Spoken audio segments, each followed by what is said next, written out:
100 రోజుల్లో మీరు ఏం చేశారు అనేది చాలా మందికి అనుమానం ఉండొచ్చు.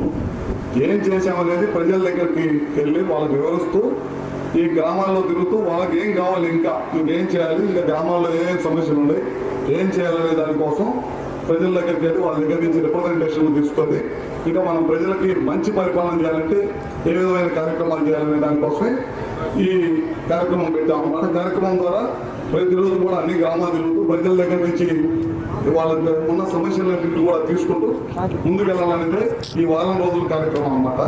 ముఖ్యంగా ఈ ప్రభుత్వం అధికారంలోకి వచ్చిన మొట్టమొదటి రోజే ఒక మంచి కార్యక్రమం చేసాం అన్నమాట. ఈ ఆంధ్రప్రదేశ్ గతంలో 200 రూపాయల పెన్షన్ ఉండేది. 14లో చంద్రబాబు నాయుడు గారు అధికారంలోకి వచ్చిన తర్వాత ఆ పెన్షన్ ఒకేసారి 1000 రూపాయలు చేశారు, 5 రెట్లు పెంచారు అన్నమాట. మళ్ళీ జనవరి నుంచి మళ్ళీ 5 నెలలు 2000 చేసాం, 1000 రూపాయల నుంచి 2000 చేసాం.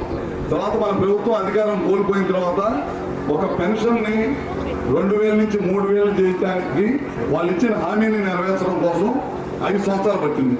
మళ్ళీ చంద్రబాబు నాయుడు గారు ఏం చెప్పారంటే మన అధికారంలోకి రాగానే పెన్షన్ ఇమీడియట్ గా 4000 రూపాయలు చేస్తున్నారు.